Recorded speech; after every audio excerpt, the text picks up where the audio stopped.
할렐루야. 네, 오늘 참 좋은 날입니다. 하나님은 항상 우리가 드리는 예배를 가장 눈여겨보시고 기뻐하십니다. 이 시간 하나님께는 영광이요, 우리 모두에게는 하나님이 예비놓으신 그 복을 받아서 한 주간도 우리 일상 속에서 천국을 맛보고 그 천국을 누리며 많은 사람들에게 하늘의 복을 나누는 축복의 통로로서의 삶을 살아가는 한 주간 이어지는 우리 삶이 되기를 주의 이름으로 축원합니다. 여성으로서 최초의 노벨 문학상을 받았던 스웨덴의 라그를 래퍼가 쓴 진홍가슴새라고 하는 책이 있습니다. 이 책은 동화로 이어져 있는데요. 하나님께서 세상 만물을 창조하시고 동식물을 지을 때에 잿빛을 가진 조그마한 새 한 마리를 만드시고 그 새의 이름을 진홍가슴새라는 이름을 지어 주었습니다. 그런데 이 진홍가슴새라고 하는 이 새가 창조주 하나님께 다가가서 궁금증을 하나님께 물었습니다. 그건 다름이 아니라 하나님 왜 제 이름을 진홍가슴새라고 하는 이름을 지어주었습니까? 보시다시피 저는 온몸에 잿빛으로 가득 차 있고 진홍빛은 하나도 없는데 왜 제 이름을 진홍가슴새라고 하는 이름을 지어주었습니까? 하면서 의하게 창조주 하나님 앞에 물었습니다. 그때 하나님께서 이 진홍가슴새에게 대답하기를 네가 지금 온몸에 잿빛과 같은 그런 모습으로 네가 살아가고 있지만 네가 이 세상에 살면서 참 사랑을 행했을 때에 너는 내가 지어준 그 이름과 같이 진홍가슴새라고 하는 그 이름에 걸맞는 이쁜 모습으로 변화될 것이다 라고 하나님께서 일러주었던 것입니다. 그러면서 오랜 세월이 흘렀습니다. 이 진홍가슴새가 어느 날 둥지 근처에 보니까 십자가가 세워져 있는 겁니다. 그 십자가를 가까이 다가가 보았더니 거기에는 가시면류관을 써서 온몸에 피를 흘리고 있었고 또 손에 못자국 또 옆구리에 창을 찔려서 피를 흘리고 있는 십자가에 매달려 죽어가는 한 생명을 보게 되었습니다. 그래서 이 진홍가슴새는 이 온 머리에 가시 면류관을 써서 피를 흘리고 있는 그 모습이 너무나도 예초로워서 이 진홍가슴새가 이 가시 면류관에 찔려서 머리에 피를 흘리고 있는 십자가에 매달리고 있는 이분의 머리에 가시를 하나씩 뽑기 시작했습니다. 머리에 있는 가시를 다 뽑았을 때에 이 진홍가슴새는 온몸에 피투성이가 되었습니다. 그리고 그 가시를 뽑는 중에 그분이 세상을 떠나고 말았습니다. 결국 이 진홍가슴새는 다시 둥지로 돌아왔습니다. 그런데 아무리 세월이 흘러도 온몸에 그 핏자국이 지워지지 않는 것입니다. 그리고 놀라운 것은 이 진홍가슴새가 새끼를 낳았는데 이 새끼들마다의 그 가슴에 아주 진홍빛 예쁜 그 빛깔을 띄어내는 그런 새로 태어나게 되었다라고 하는 이야기가 바로 진홍가슴새라고 하는 동화에 나오는 이야기라는 것입니다. 창조주 하나님께서 말씀하셨듯이 네 이름은 진홍가슴새라고 하는 그 이름에 걸맞는 그 이름대로 될 수 있는 길은 네가 참 사랑을 행했을 때에 그 이름에 걸맞는 모습으로 변화될 것이다 하는 그 말씀이 그대로 이루어진 것입니다. 예수님은 제자들을 부르셨습니다. 베드로전서의 표현에 하면 예수님은 제자들을 향하여서 너희들은 하나님 나라의 일꾼이요 또한 왕같은 제사장이다 라고 하는 참으로 감당하기 힘들 만큼의 엄청난 축복된 명칭을 들려주고 있습니다. 하나님 나라의 백성이요 하나님 나라의 일꾼이요 하나님의 자녀요 이런 엄청난 이름을 부여해 주셨는데 그것은 바로 예수님의 12 제자에게만 아니라 우리 주님의 몸된 교회로 부른 우리들도 주님은 하나님의 자녀로 성도로 우리를 불러 주었다는 것입니다. 우리가 어떻게 하나님의 자녀가 될 수 있는가? 하나님의 일꾼이 될 수 있는가? 어떻게 거룩한 성도로 부름을 받을 수 있는가? 그 이름에 비해서 우리의 모습은 너무나도 초라하게 짝이 없습니다.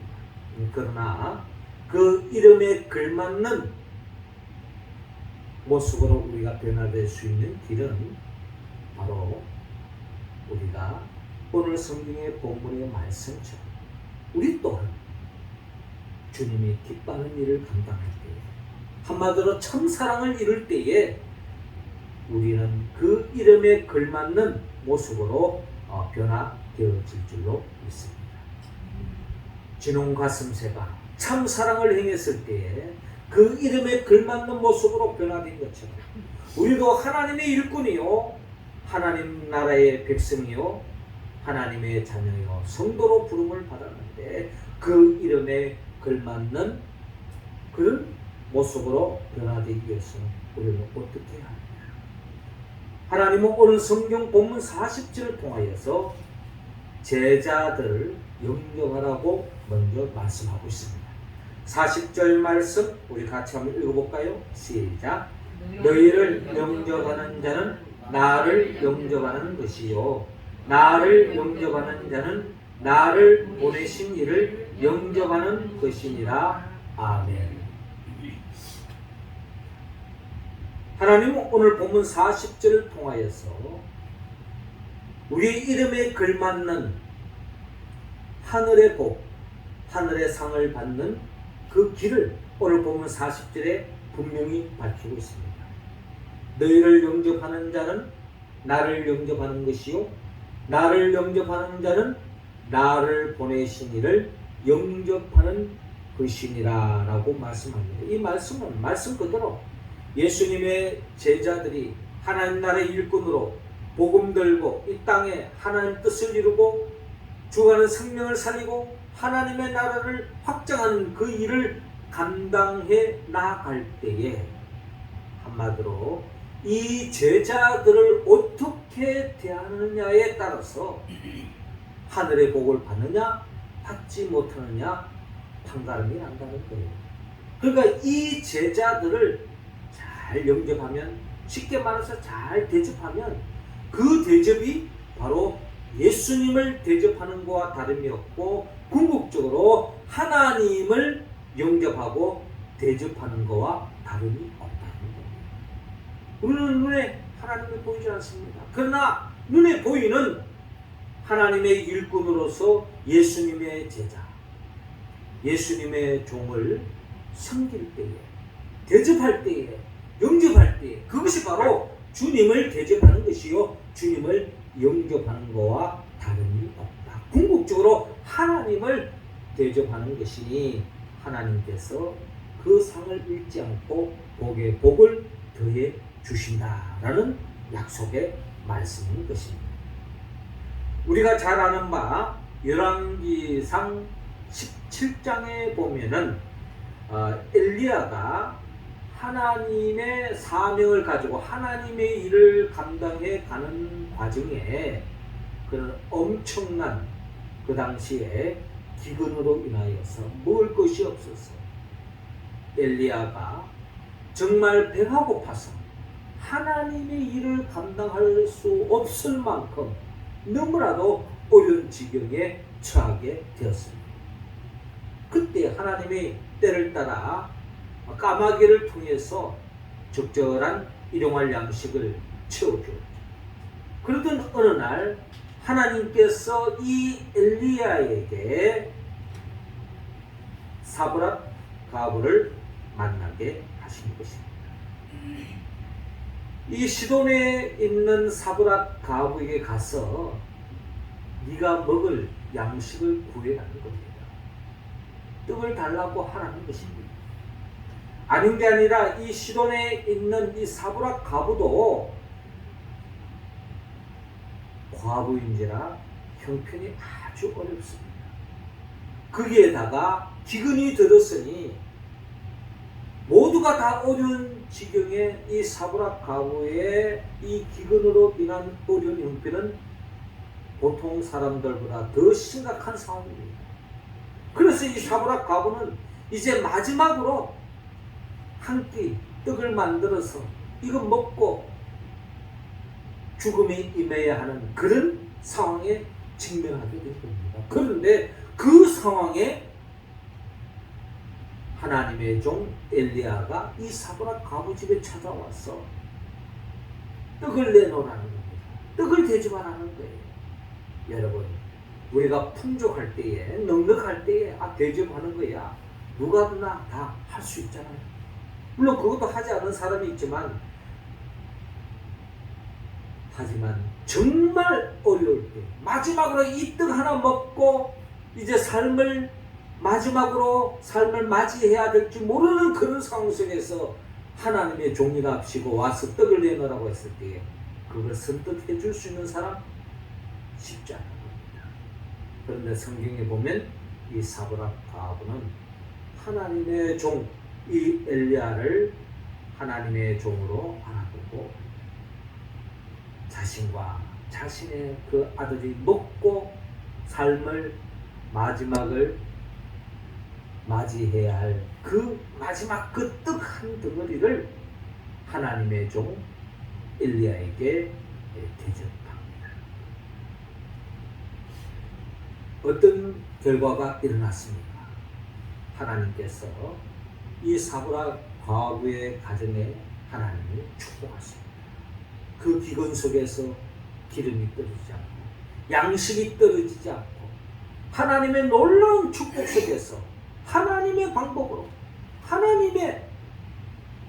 방법을 통하여서 이 기근을 굳건히 이겨나갈 수 있도록 역사하시는 하나님을 바라볼 수가 있습니다. 심지어 이 사브랏 가부 아들이 죽음에 이르렀을 때도 하나님께서 이 아들을 죽음의 자리에서 살려주는 그와 같은 은혜와 은총을 입는 것을 바라볼 수 있습니다. 무엇이 이 사브랏 가부가 하나님의 이 특별한 은혜와 은총, 그 복을 받아들일 수 있었습니까? 어렵지만 하나님의 종 엘리야를 섬겼을 때 하나님께서 그 엘리야를 대접하고 엘리야를 섬김이 아니라 결국 하나님을 섬김과 다름이 없기 하나님께서 친히 사브랏 가부를 그 가정을 축복해 주셨다는 것입니다. 그렇습니다. 우리의 삶의 자리에서 우리 또한 오늘 주님께서 말씀하신 것처럼 너희를 영접하는 자는 나를 영접하는 것이요 나를 영접하는 자는 나를 보내신 이를 영접하는 것이라고 주님께서 친히 말씀하고 있지 않습니까? 하나님의 종, 하나님의 일꾼, 주님의 몸된 교회를 위하여 충성하는 그 직분자, 그 수고하는 주의 종을 위하여 대접하는 것은 결국 주님을 대접하는 것이요 하나님을 대접하는 것입니다. 주의 종이, 주의 일꾼이 갚을 수 없는 상황이라면 하나님께서 복에 복을 더해 주실 줄로 여러분 믿으시기 바랍니다. 그러므로 우리가 주의 일을 감당하는 주의 종, 주의 일꾼들, 직분자들을 잘 섬기는 것이 결국 하나님을 섬기는 것이요 하나님의 복을 받는 길이라는 것을 우리가 기억하고 마치 주의 종을, 주의 일꾼들을 잘 섬기며 나아가는 우리 모두가 되기를 주의 이름으로 축원합니다.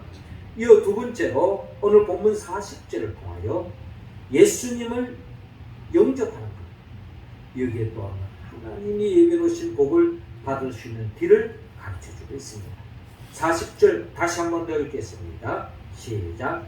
너희를 영접하는 자는 나를 영접하는 것이요 나를 영접하는 자는 나를 보내신 이를 영접하는 것입니다. 아멘. 자, 오늘 본문 40절은 계속 우리에게 반복적으로 말씀하고 있습니다. 너희를 영접하는 자는 나를 영접하는 거예요. 그러니까 제자들을 영접하는 것이 예수님을 영접하는 것과 다름이 없다. 예수님을 영접하는 사람은 결국 하나님을 영접하고 대접하는 사람입니다. 그러기에 복의 근원이 되시는 하나님께서 친히 복 내려 주신다라는 약속의 말씀입니다. 요한복음 1장 12절에 영접하는 자 곧 그 이름을 믿는 자들에게는 하나님의 자녀가 되는 권세를 주셨으니 라고 말씀합니다. 예수님을 영접하는 사람, 하나님의 자녀가 되는 더 없는 복을 내려주신 것입니다. 우리는 더 이상 어둠의 자식이 아니라 하나님의 자녀.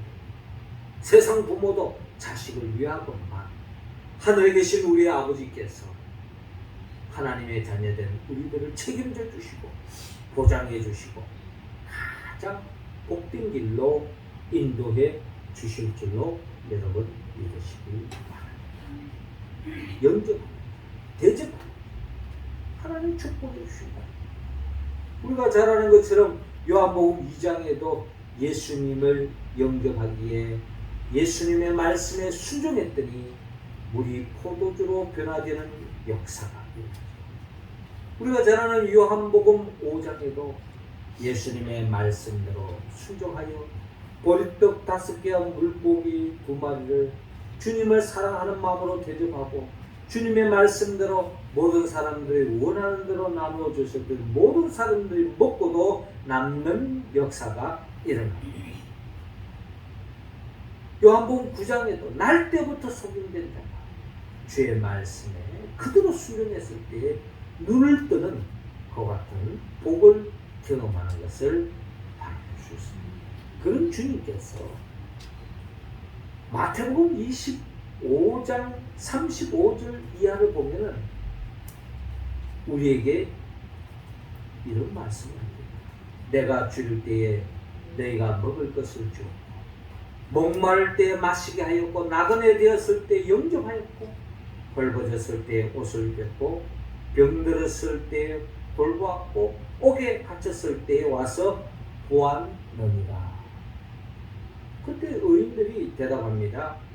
주여 우리가 어느 때에 주께서 줄이신 것을 보고 음식을 대접하였으며 목마르신 것을 보고 마시게 하였나이까.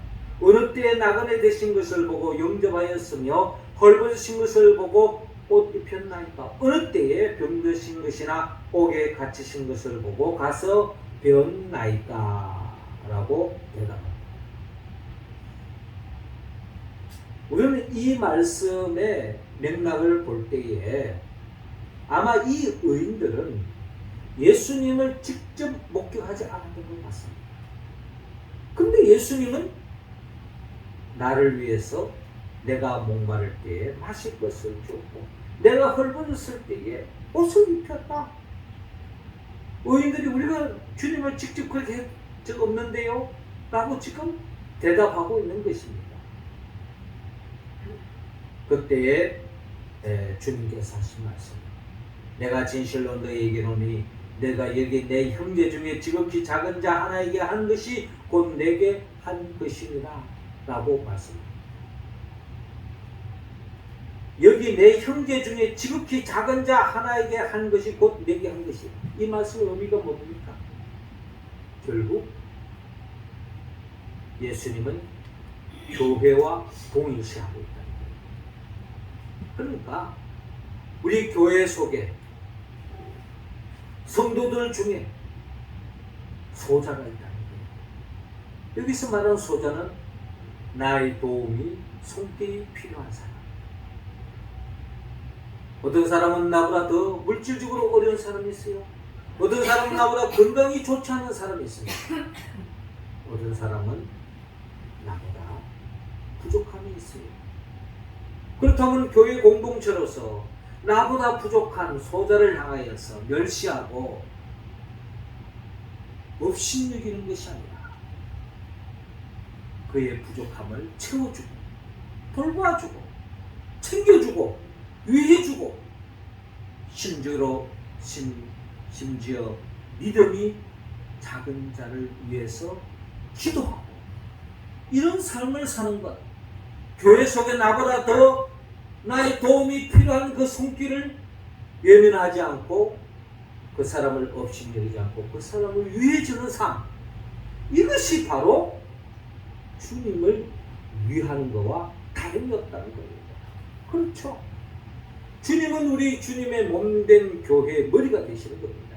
우리는 주님의 몸된 교회의 지체잖아요.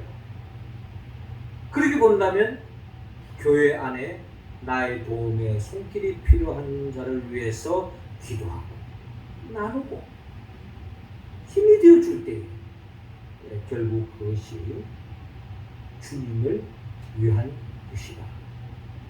주님은 위한 그 사람, 주님은 잊지 않으시고 주님은 복을 더해 주신다고 오늘 마태복음 25장을 통하여 우리는 다뤄볼 수가 있습니다. 더 나아가 42절에 내가 줄일 때 너희가 먹을 것을 주지 아니하였고 목마를 때 마시게 하지 아니하였고 나그네 되었을 때 영접하지 아니하였고 헐벗었을 때 옷 입히지 아니하였고 병들었을 때와 옥에 갇혔을 때 돌보지 아니하였다. 그때에 주여 우리가 어느 때 주께서 줄이신 것이나 목마르신 것이나 나그네 되신 것이나 헐벗으신 것이나 병드신 것이나 옥에 갇히신 것을 보고 공양하지 아니하더이까.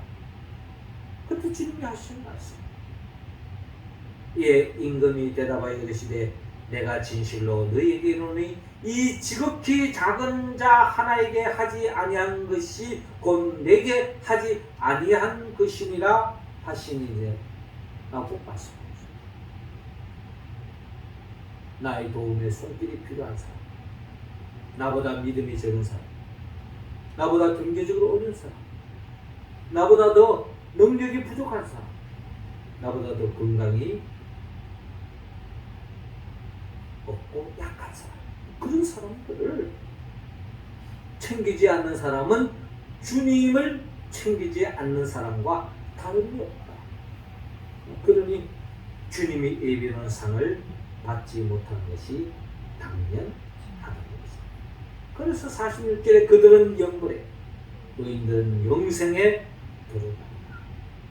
누가 영생을 얻느냐? 누가 하나님의 나라의 복을 누리느냐? 참된 행복을 누릴 수 있느냐? 주님을 섬기는 사람. 교회 속에 나의 도움의 손길이 필요한 자를 위해서 헌신하고 대접하고 섬기고 힘이 되어줄 때 그것이 바로 주님을 대하는 것과 다름이 없다는 것입니다. 그러므로 우리 모두도 교회 속에 나보다 더 어려운 사람이 있다면 그 사람을 멸시하거나 우습게 보지 마. 하나님 그 모습이 바로 내가 돌보아야 할 주님의 모습이라는 것을 기억하고 그분을 위해서 기도하고 힘이 되어 줌으로 인하여서 주님이 예배해 놓으신 참된 복을 받아 누리는 주의 백성들 다 되기를 주님으로 축원합니다. 우리 교회가 복받는 길이 여기에 더 나아가 주님은 마지막으로 본문 40절을 통하여 하나님을 영접하라고 말씀합니다. 40절 다시 한번 더 읽읍시다. 시작. 너희를 영접하는 자는 나를 영접하는 것이요 나를 영접하는 자는 나를 보내신 이를 영접하는 것입니다. 아멘. 주님은 오늘 보면 40절을 통해 결국 주님을 영접하는 자가 바로 하나님을 영접하는 것과 다름이 없다. 하나님을 영접하는 사람, 하나님을 대접하는 사람, 하나님이 직접 복을 내리신다. 우리가 잘 아는 창세기 18장에 보면은 아브라함의 그 간절한 소망이 하나 있습니다. 아브라함은 하나님 또 복을 많이 받았죠. 창세기 12장에 본토 친척 아비집을 떠나 하나님 말씀대로 사니까 하나님이 엄청난 복을 주시는데 그 엄청난 보통 사람들이 누릴 수 없는 복을 받았음에도 불구하고 아브라함 마음속 깊은 곳에 아브라함의 간절한 소망, 절대 소망, 그것은 바로 사라를 통하여 자식을 낳는 것입니다. 그런데 그의 나이 100세에 이르렀어도 사라를 통하여 아직 자식을 놓지 못합니다. 어떻게 보면 아브라함의 절대적인 소망이었어요.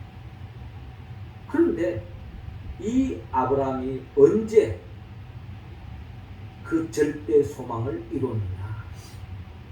창세기 18장을 보니까 지나가는 한 나그네를 섬겼습니다. 근데 알고 봤더니 그분이 천사였고 그분이 하나님이었어요. 결국 아브라함은 그분이 하나님인 줄도 모르고 나그네인 줄 알고 섬겼는데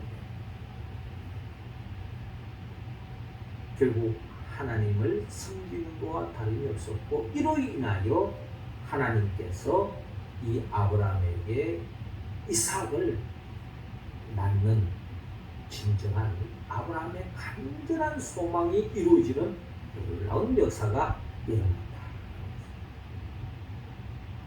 나그네 이름도 모르고 그 사람이 어디서 와서 어디로 가는지도 모르고 익명의 그 어떤 사람을 위하여 주님을 대하듯이 숨기고 대접했었기에 그것이 바로 하나님을 위한 것이었고 결국 하나님께서 친히 복을 내려 주셨답니다. 우리는 이 세상을 살아감에 있어서 많은 사람들을 만납니다. 가족일 수도 있고 친척일 수도 있고 때를 따라서는 이름도 모르고 성도 모르고 그럼에도 불구하고 우리 도움의 손길이 필요한 사람을 만날 때가 있습니다.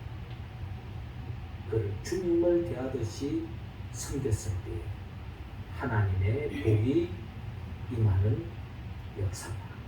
아브라함이 그 절대 소망을 이루는 그 복을 누린 그 과정을 통해서 우리는 이야기할 수 있습니다. 이름도 모르고 성도 모르고 하지만 주님의 이름으로 섬겼을 때 하나님께서는 반드시 복을 더해 주신다 라는 것을 기억하면서 우리가 진정한 하나님이 예비해 놓으신 그 복을 받는 그 비밀을 우리는 깨달아야 할 것입니다. 진홍 가슴새가 참 사랑을 이루었을 때에 이름에 걸맞는 복을 누렸던 것처럼 우리 모두도 성도로서 하나님의 일꾼으로 하나님의 백성으로 하나님의 자녀로 부름을 받았는데 그 자녀된 참된 그 복을 누릴 수 있는 길 주님은 오늘 본문을 통하여 제자들을 영접하라, 예수님을 영접하라, 하나님을 영접하라고 말씀하고 있습니다. 이 말씀에 온전히 응답할 수 있는 길은 성령님의 도움이 없이는 할 수 없습니다. 성령님은 예수 그리스도입니다. 예수님이 누구입니까? 예수님은 우리를 위하여 천지 만물을 창조하시고 그 창조된 세상에 아담과 하와가 죄를 지어 그 복을 차버리고 말았는데 그 복을 다시 우리에게 안겨주기 위하여 친히 인간의 몸으로 오셔서 우리의 죄를 대신 짊어지고 십자가에 못 박혀 죽으시고 부활하시고 승천하시고 지금도 우리에게 그 복을 누릴 수 있도록 성령을 보내주셔서 성령의 도우심으로 주의 말씀에 응답해 가는 우리들을 통하여